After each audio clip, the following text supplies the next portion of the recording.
Estamos decididos a meternos de lleno en entender cómo somos y de qué estamos hechos aquí en Rosario. Hoy nos acompaña Miguel de Marco, es doctor en historia, docente, es miembro del cuerpo de investigación de CONICET en historia y nos visita porque vamos a hablar de Manuel Belgrano, un personaje muy querido para todos los rosarinos. Miguel, ¿cómo te va?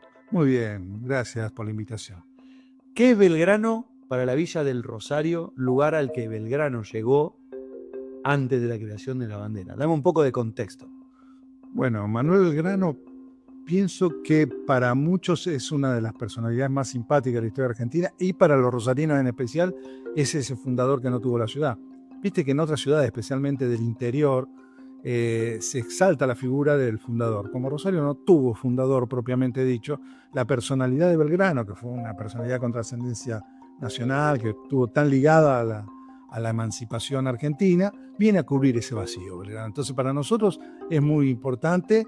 Pienso que para la ciudad es un emblema como su propia bandera. Ahora bien, Belgrano también está muy relacionado con una etapa de la ciudad, que no era ciudad, era apenas una aldea, porque tampoco era villa, era una aldea, o sea, Un grupo de casas. Sí, sí, sí. Vivienda individual. Claro, tal cual. Es como si fuera una clásica aldea rural, donde lo principal era una capilla, que era donde la gente se encontraba para las celebraciones religiosas, fundamentalmente. No había muchos árboles, esto es lo que se va a quejar Belgrano cuando llega en 1812 con su tropa, y ya de antes ya lo conocía, de que era realmente una aldea que no estaba urbanizada, que carecía de comodidades. Y te imaginas, él cuando llega a Rosario en 1812 para terminar de construir las baterías para enfrentar a los realistas, vino con unos 600 hombres aproximadamente, lo que se calcula, y la población total del caserío era 400. Fíjense en una escala chiquitita. Esa, la dimensión es en una dimensión más chiquita que un barrio de Rosario hoy. Claro, claro. Es decir, unos vecinos de un par de manzanas se juntan y ya hacen los 400. Bueno, que le caigan 600 soldados. Hay que alimentarlos, tienen que pasarla más o menos bien. El tema es que no había edificación para contener tanta gente y tampoco había árboles.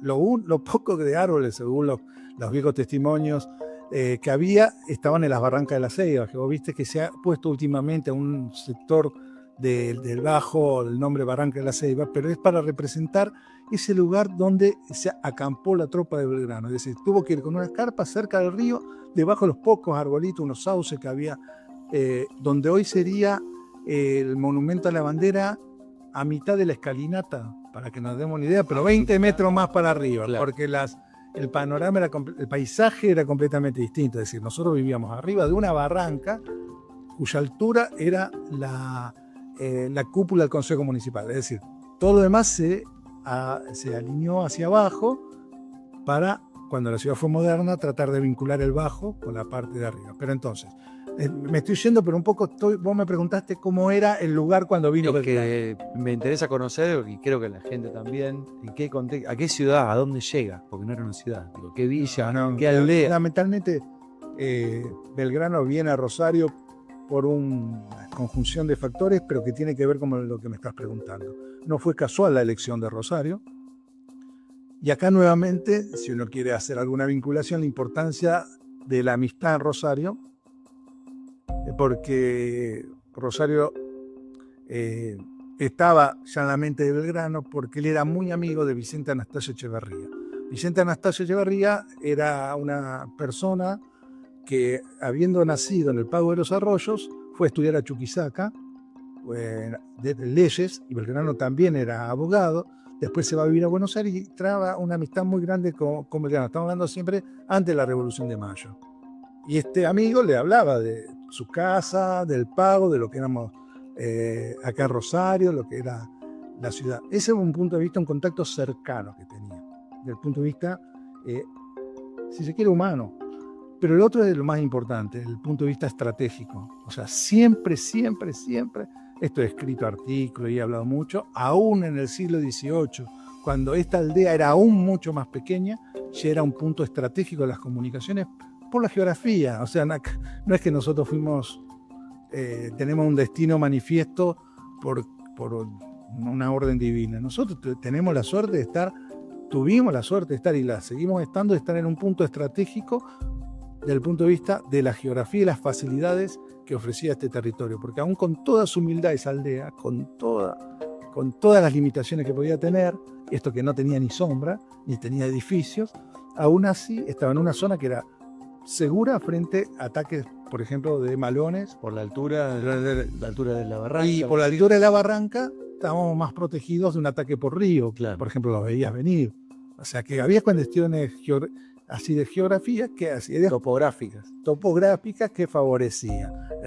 La tierra era fecunda, el agua se podía tomar agua de aljibe sin ningún inconveniente. Entonces, esas cuestiones hizo que Rosario siempre fuera un punto de paso entre quienes venían de Buenos Aires por el Camino Real, que es la calle Buenos Aires, que todos conocemos como calle Buenos Aires, y justo esa calle Real iba dando una vuelta, pasaba por lo que hoy es la catedral y doblaba por calle Santa Fe para luego tomar rumbo hacia el norte. O sea, la Plaza de Mayo, lo que es la Plaza 25 de Mayo, era el eje de la curva que tomaba el Camino Real.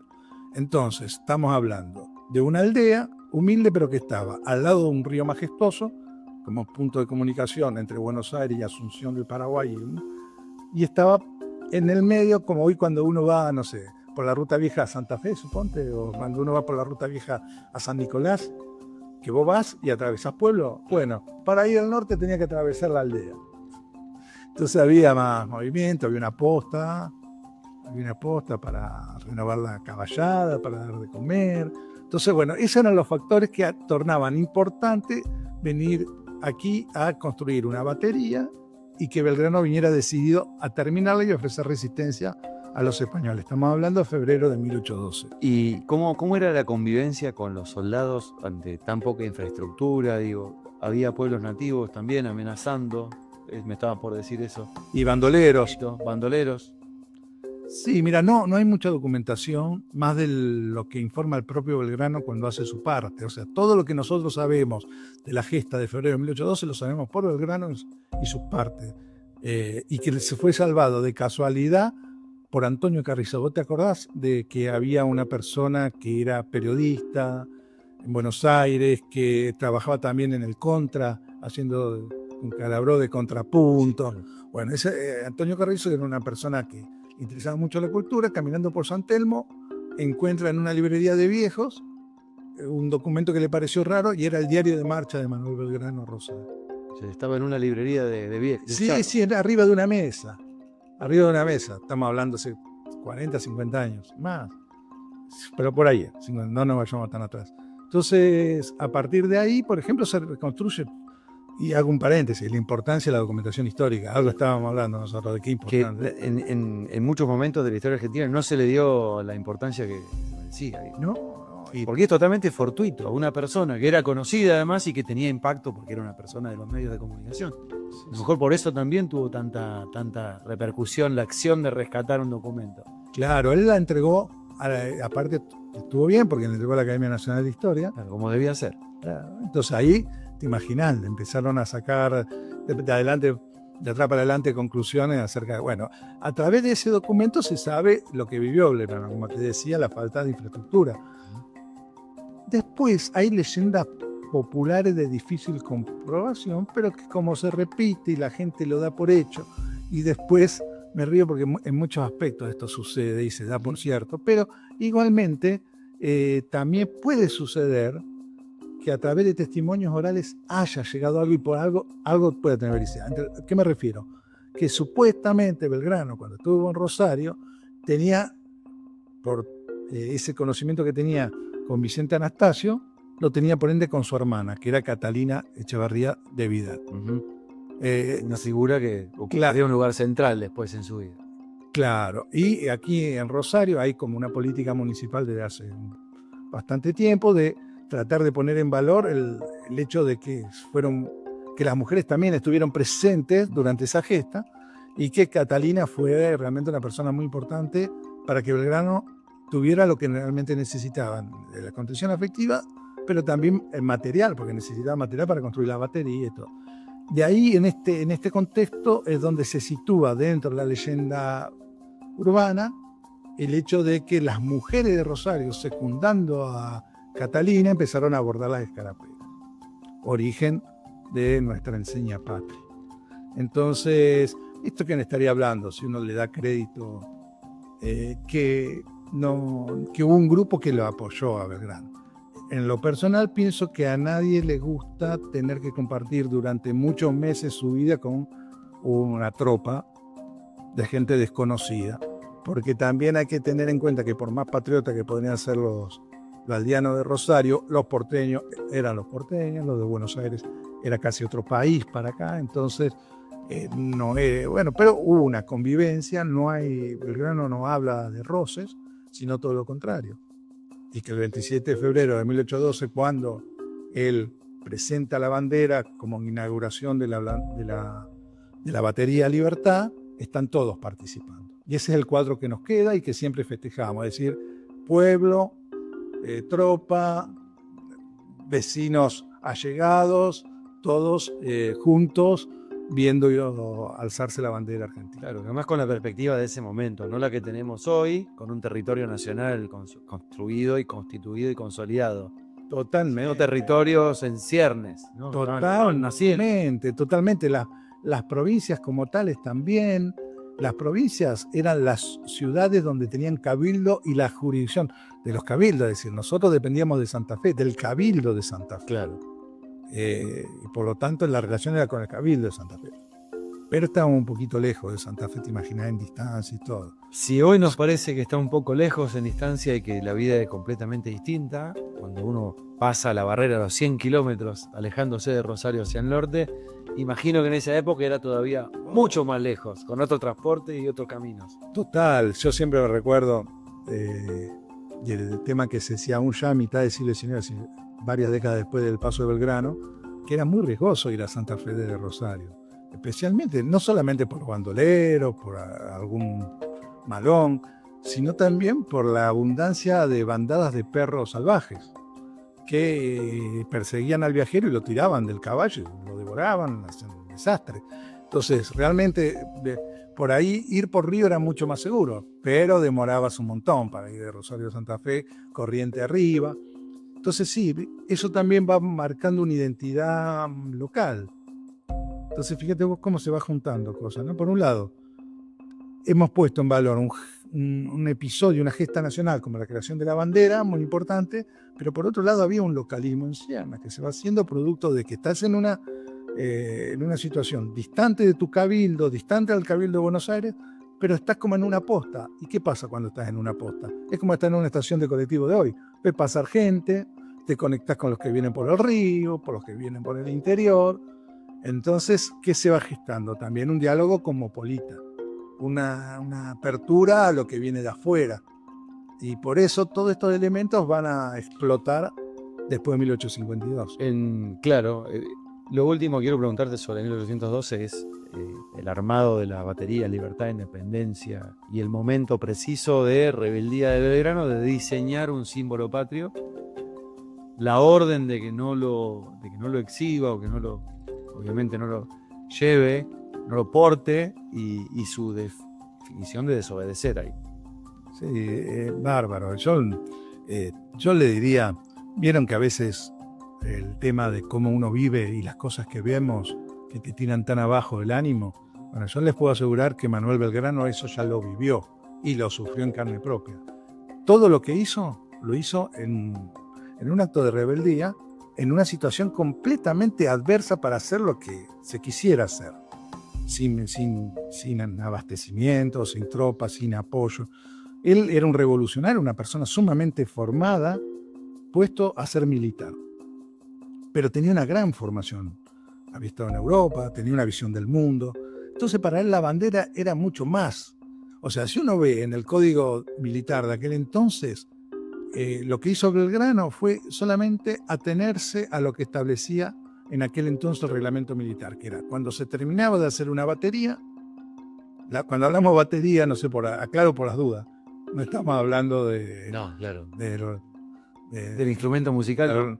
Sino se le denominaba batería a un conjunto de artillado de cañones con respectiva defensa, un afirmado de material por donde se ponían los cañones. Bueno, era una gran obra de infraestructura para ese momento. Hacer una batería se requería el concurso de mucha gente. Entonces lo logra, pero era ya como una especie de, estaba reglamentado que cuando vos terminabas de hacer una batería, ¿cómo se inauguraba? Levantando una bandera. ¿Por qué? Es lógico, si vos haces una batería tenés que tener una enseña para diferenciarte del que viene, porque si no, ¿qué tipo de emprendimiento militar es? Ahora bien, ¿dónde está la rebeldía de Belgrano? Que cuando lo lógico hubiera sido que en ese acto hubiera subido una banderita española, subió una celeste y blanca. Ahí fue donde pateó todo, porque dije, bueno, entonces... Fue una declaración en una acción. Claro. Entonces, él, aparte, porque tampoco hay que exagerar, no era Robespierre, Belgrano, tampoco era un tipo muy disciplinado y se acataba todas las órdenes. Pero justamente fue una conducta del gobierno de Buenos Aires lo que lo alentó a hacer la bandera, porque primero hace lo que sería la escarapela, lo comunica a Buenos Aires y no tiene una reprobación, todo lo contrario, bueno, dice, pasó la escarapela. Se entusiasmó. Se entusiasmó, dijo, bueno, ya estamos por el emblema chiquitito, vayamos por el grande. Y lo único que hizo, porque también viste que en la escuela y todo lo siguen haciendo con una cosa realmente, que Belgrano estaba sentado, vio el cielo y dijo, vamos a hacerla blanco y celeste, o que tenía esas dos. Contemos qué pasó de verdad. Claro, le dijo a Catalina, ¿qué colores tenés ahí en tu casa? A ver, juntémonos. El tema es que, por un lado, eran colores frecuentes para enseñas porque era también un emblema que usaban los Borbones para diferenciarse de otros ejércitos. La Panda Carlota. Claro, el blanco y celeste. O sea que por cualquier cosa quedaba bien también, por si había un revés. Pero también el tema pasaba con el blanco y celeste, es que si había sido blanco y celeste ese emblema, que aparte era el emblema que usaron los patricios para luchar en las invasiones inglesas. Claro. Él había estado al frente de los patricios y había venido con patricios. Entonces, si el color y el emblema de los patricios era el blanco y celeste, ¿qué problema iba a haber? Claro, ¿qué problema iba a haber? Si ya venían todos abanderados prácticamente, porque el emblema del patricio, de los soldados patricios, del regimiento de patricios, no, de los soldados patricios era el celeste y blanco, y empezaron a coser todo rápidamente la escarapela blanca y celeste, porque había que distinguirse en una batalla. Lo que te distinguiera la escarapela. Debe haber tenido un tamaño para poder verla unos cuantos. Claro, sin nada que ver con esto. No las chiquititas de hoy en día. La que te ponen... La que pinchan. Era más bien... Con el alfiler. Una flor. Bueno. No, pero igualmente iba generalmente de un tamaño prudente, porque iba arriba o en el pecho se la ponía. Entonces, lo que hizo Belgrano fue, para los diseñadores gráficos, tomó la muestra pequeña, que ya estaba consensuado porque venían todos los patricios con ese color, la llevó a un tamaño de enseña patria, que tampoco hubiera sido raro ni extraño, porque si eran patricios los que venían a construir la batería, que si será una bandera de patricio. Pero ¿dónde empieza la rebelión? ¿Dónde empieza, donde pasamos de esto, que era una sumatoria, una concatenación de causa para que sea celeste y blanco? ¿Dónde pasa a ser un hecho político? En que cuando el triunvirato se da cuenta del paso de la posición adelantada que había hecho Belgrano con esta decisión, le ordena destruirla. Y Belgrano, lejos de destruirla, la escondió por el momento, pero después la utilizó en la campaña del norte. Así que por ahí pasó la cosa. Podemos decir entonces, sin equivocarnos, que no tenemos fundador aquí en Rosario, pero tenemos un padrino. Sí, tenemos una figura muy importante.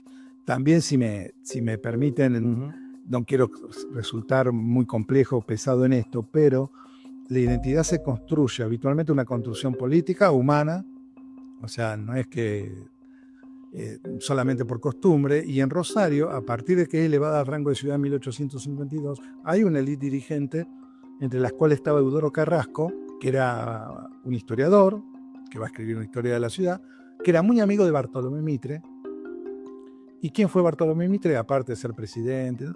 El que escribió la historia de Belgrano. Entonces, Mitre rescata en su obra de la historia de Belgrano que en Rosario se había izado la bandera. No es para nada ilógico pensar que esa dirigencia de una ciudad que estaba naciendo y que necesitaba emblema, necesitaba escudo, conociendo a Mitre, aparte de Andrés Lamas, que era un uruguayo, un historiador uruguayo que también estaba trabajando sobre este tema, con todos esos elementos, Carrasco, ¿qué hace? Este es el emblema de la ciudad. Y por eso cuando crea el escudo, que actualmente es el escudo que todos conocemos, el escudo de la ciudad, Sí. ahí ¿cuál es el elemento central del escudo? Tiene el río, una bandera. Bueno, es la bandera. O sea, fundamentalmente, ¿qué está haciendo Eudoro Carrasco? Está construyendo visualmente para la ciudad futura, porque tenía 3.000 habitantes Rosario, en 1852-53. ¿Qué le está dando? Le está señalando el camino. Tu identidad, tu escudo tiene a Belgrano en el centro, tiene a la bandera en el centro. Entonces, las generaciones sucesivas de esa dirigencia rosarina va a tratar por todos los medios de que se asocie a Rosario con la creación de la bandera, y ya empieza tempranamente, muy tempranamente, hacia 1870 y algo, a pensar en un monumento a la bandera. Y ahí se empieza a escribir la otra historia, que es la de la creación del monumento. Claro, tratar de tener un monumento. Ya teníamos la bandera, tenemos la reconstrucción histórica, tenemos una identidad que está difundida. Lo que correspondía era tener un emblema, un edificio, algo imponente, que no fuera tan intangible, que fuera... Bueno, y así fue que cuando se hace el monumento, se cumplió lo que querían, porque siempre digo esto, que cuando se inaugura el monumento en 1956 nace prácticamente también con la televisión, que fue la década de la televisión. Claro. Entonces, a partir de la inauguración del monumento, la imagen del monumento está en todas las pantallas argentinas. Entonces, visualmente pasó a ser un monumento ya no solo de Rosario, sino de todo el país. Es como decir que Belgrano es un emblema nacional o es un personaje central, nacional en la historia del país, pero es más nuestro que del resto. Y pareciera, mira, yo no quiero también atribuirme cosas que no, pero bueno, en décadas no falté ningún 20 de junio al monumento. Y no solo eso, sino que también hice muchísimo para que se festejara también el 27 de febrero. Porque generalmente por el 20 de junio no se conmemoraba el 27 de febrero. Claro. Entonces nosotros, en aquel entonces teníamos una revista de Rosario y todo, bueno, junto con los intendentes, que cada vez los intendentes de la democracia empezaron a tener más noción de lo que estamos hablando. Yo me acuerdo del Tigre Caballero, de Wiener, no sé si ahora en la asociación Lifshitz vino, bueno, pero todos tenían el mismo perfil de tratar de poner en valor estas fiestas, estas conmemoraciones, incluso la del 27 de febrero. Así que te puedo contar también algún día la historia de los 27 de febrero. Pero bueno, pero quiero decir que para el rosarino, el 27 de febrero pasa casi desapercibido porque es durante las vacaciones. Pero el 20 de junio se torna una fiesta más sensible, si se quiere. Sí, más masiva, ¿no? Y más masiva. Y en esto se le debe mucho a Bacaflor con la bandera más larga del mundo. Sí, claro, el proyecto de Julio. Que también popularizó el hecho de que los 20 de junio no eran solamente una cuestión de un grupo o de los que se acercaban para ver el desfile militar, que eran familiares de los militares, sino que también era una congregación ciudadana, una marcha ciudadana, una marcha cívica. La gente se acercaba para tener un poco la bandera, para coser o para llevar. Entonces ahí se da el otro fenómeno que también propio del periodo democrático y de la comunicación y de la extensión de la cultura, que hace que se vaya la gente apropiando de esta cuestión. Bueno, yo en relación con esto, lo que pasa es que vos me tirás de estos temas que yo puedo hablar un montón, pero que me gustaría, si la gente que nos escucha piensa, si tendrían que pensar cuál es un día que a ellos les gustaría celebrar algo de la historia de Rosario. De la historia local, sí. De la historia local. Está muy relacionado con el tema del tricentenario. Una ciudad sin fundador, y con identidades tan variadas y complejas, porque por más que una dirigencia que quiso que esto fuera lo central, Rosario es un rompecabezas de identidades complejas, propia de una ciudad portuaria cosmopolita compleja. Entonces, hay muchas ocasiones para conmemorar pero no hay una sola que vos digas es inapelable. Sin embargo, en el 20 de junio todo confluye. Es decir, hay algunos que te dicen, no, el 5 de agosto, que fue una fecha que también nos costó bastante que se reconociera, no, el 5 de agosto, día de la declaratoria, a mí no me llama, no me conmueve. Algunos que estaban más vinculados a la iglesia decían el 7 de octubre, día de la Virgen. Claro. El 27 de febrero. A mí me parece que el 20 de junio tiene mayor consenso por lo que implica. Lo que no estoy de acuerdo con lo que ha pasado con los últimos años, que la presencia de un presidente define o no el perfil de un acto. Claro. Eso no para... Eso es más producto de coyunturas más recientes. Claro. Pero bueno, Popularmente la gente lo siente. Se lo ha hecho saber también a los presidentes, a varios. sí. La verdad que a mí me parece que si viene una fiesta nacional del 20 de junio es fundamentalmente para los rosarinos. Los rosarinos lo tenemos que disfrutar. Pero si se apropian del acto por otra finalidad, es como que la gente se va alejando de lo más importante, que es conmemorar el tema de la muerte de Belgrano, que es un 20 de junio, y la creación de la bandera. Miguel, gracias por la charla. No, por favor, ha sido un verdadero gusto.